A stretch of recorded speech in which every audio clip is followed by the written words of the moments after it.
Hello and welcome student. आज हम व्याकरण के अध्याय 9 विशेषण कंटिन्यू करने जा रहे हैं।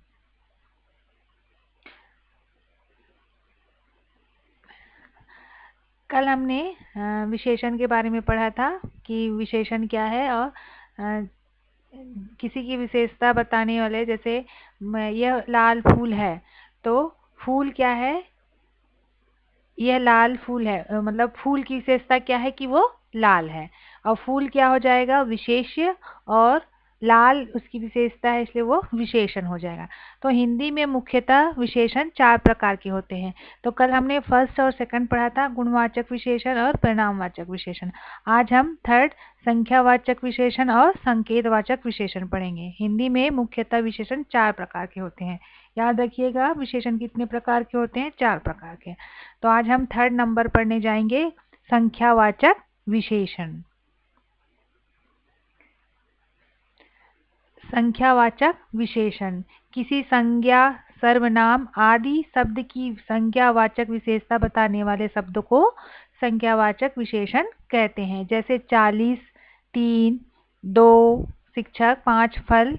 अब नीचे दिए गए चित्रों के नीचे अंकित वाक्यों को पढ़िए। जैसे 5 कलमें रखी है, बगीचे में 2 पेड़ लगे हैं। तो संख्यावाचक विशेषण पढ़ने हम इसका डेफिनेशन पढ़ने से हमको समझ में आ रहा है ना, जिसमें संख्या हो, जैसे 40 एक संख्या है, 3 एक संख्या हो गया, 2 एक संख्या हो गया, 5 एक संख्या होगा। तो संख्यावाचक विशेषण की विशेषता है कि उसमें संख्या की विशेषता बताएंगे। जैसे यहाँ पे 5 कलमें रखी है तो 5 संख्या है, तो हम समझ जाएंगे कि ये संख्यावाचक विशेषण है। इन वाक्यों में 5 और 2 वस्तु की संख्या का बोध कराने वाले संख्यावाचक विशेषण हैं। संख्या का बोध कराने वाले संख्यावाचक विशेषण है। संख्यावाचक विशेषण के 2 भेद होते हैं, निश्चित संख्यावाचक विशेषण, निश्चित संख्यावाचक विशेषण। जिन विशेषण शब्दों में से किसी वस्तु की निश्चित संख्या का बोध होता है उसे निश्चित संख्यावाचक विशेषण कहते हैं। जैसे 1, 2, 10, 20, हजारों, सैकड़ों आदि। इसमें हम एक निश्चित संख्या का बोध करा रहे हैं, तो ये निश्चित संख्यावाचक विशेषण होगा। अनिश्चित संख्यावाचक विशेषण, जिन विशेषण शब्दों से किसी वस्तु की अनिश्चित संख्या का बोध होता है उसे अनिश्चित संख्यावाचक विशेषण कहते हैं। जैसे थोड़े बच्चे, कुछ पुरुष। इसमें हम एक संख्या नहीं बता पा रहे हैं कि कितने बच्चे हैं और कितने पुरुष हैं, तो हम उसमें थोड़े और कुछ का प्रयोग कर रहे हैं, तो यह निश्चित नहीं है, तो अनिश्चितवाचक विशेषण हुए। फिर है फोर्थ नंबर है संकेतवाचक या सर्वनामिक विशेषण। संकेतवाचक को ही सर्वनामिक विशेषण कहते हैं। जो सर्वनाम शब्द संकेत के माध्यम से किसी वस्तु या प्राणी की विशेषता बताते हैं उन्हें संकेतवाचक या सर्वनामिक विशेषण कहते हैं। जो सर्वनाम शब्द संकेत के माध्यम से, संकेत इशारों के माध्यम से किसी वस्तु या प्राणी की विशेषता बताते हैं उन्हें संकेतवाचक या सर्वनामिक विशेषता कहते हैं। जैसे यह गुड़िया मेरी है, तो यह हम गुड़िया की तरफ इशारा करके संकेत करके बता रहे हैं, तो यह गुड़िया मेरी है। मन्नू के पास रखी वह किताब अमर की है, तो इसमें भी हम वह करके संकेत कर रहे हैं। तो संकेतवाचक, संकेत करके इशारों के द्वारा किसी वस्तु या प्राणी का बोध या विशेषता बताते हैं तो उसे संकेतवाचक सर्वनाम कहते हैं। इन दोनों वाक्यों में क्रमशः यह और वह सर्वनाम की भांति लग रहे हैं, लेकिन यहाँ ये गुड़िया और किताब की संकेतात्मक स्थिति भी बता रहे हैं, अतः ये सर्वनामिक या संकेतात्मक विशेषण है। फिर विशेषण की अवस्थाएं। अभी हमने विशेषण की कितने प्रकार पढ़े थे, 4 प्रकार पढ़े थे। अब हम विशेषण की अवस्थाएं पढ़ेंगे। अवस्थाएं कितनी है, 3 है। ये कौन कौन से हैं, मूलावस्था, उत्तरावस्था और उत्तमावस्था। ये विशेषण की अवस्थाएं हैं। मूलावस्था में किसी एक वस्तु, व्यक्ति या स्थान का बोध होता है उसे मूलावस्था कहते हैं। मूलावस्था में एक व्यक्ति, एक वस्तु और एक स्थान की विशेषता का बोध होता है। जैसे राहुल 5वीं में पढ़ता है, सुधा एक अच्छी लड़की है, पिताजी वाक्यानि है। तो इसमें एक व्यक्ति की विशेषता के बारे में बोध करा रहे हैं, इसलिए मूलावस्था में। ध्यान रखिएगा, मूलावस्था में किसी एक वस्तु, व्यक्ति या स्थान की विशेषता का बोध कराते हैं। दूसरा है उत्तरावस्था। विशेषण की इस अवस्था में दो वस्तुओं, पदार्थों अथवा व्यक्तियों की तुलना की जाती है।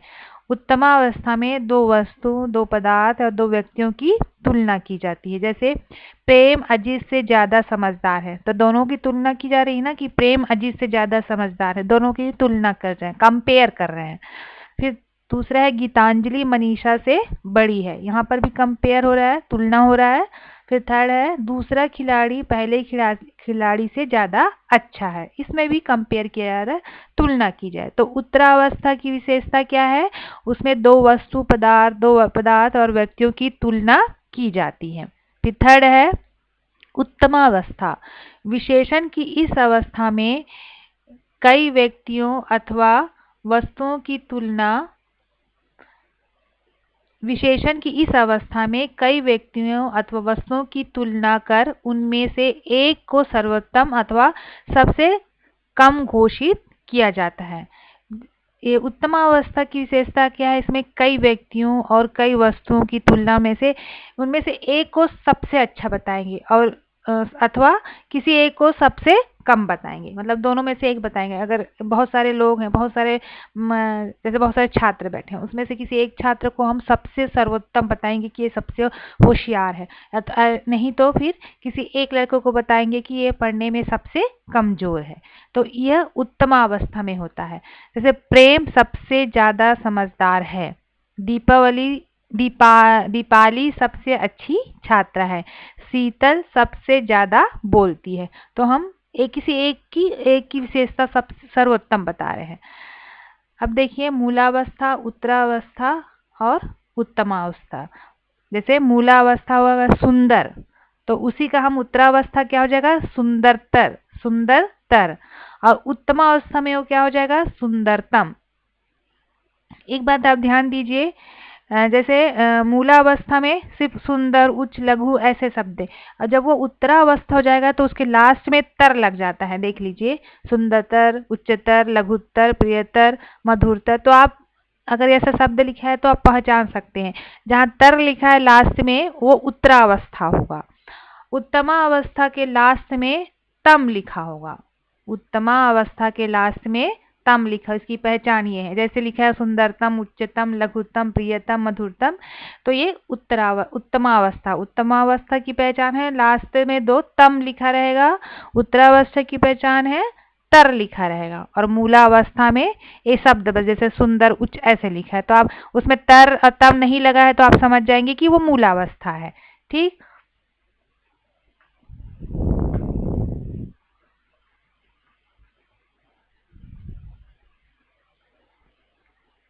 हम एक बार पुनरावृत्ति करते हैं। संज्ञा शब्दों की विशेषता बताने वाले शब्द को विशेषण कहते हैं। जिन शब्दों की विशेषता बताई जाती है उसे विशेष्य कहते हैं। विशेषण के चार मुख्य भेद होते हैं: गुणवाचक विशेषण, परिमाणवाचक विशेषण, संख्यावाचक विशेषण और संकेतवाचक या सर्वनामिक विशेषण। विशेषण की तीन अवस्थाएं होती हैं: मूलावस्था, उत्तरावस्था, उत्तमावस्था। मूलावस्था के शब्द में जैसे सुंदर ये सब होगा, उत्तरावस्था में तर होगा, उत्तमावस्था में तम होगा लास्ट में। Okay, thank you.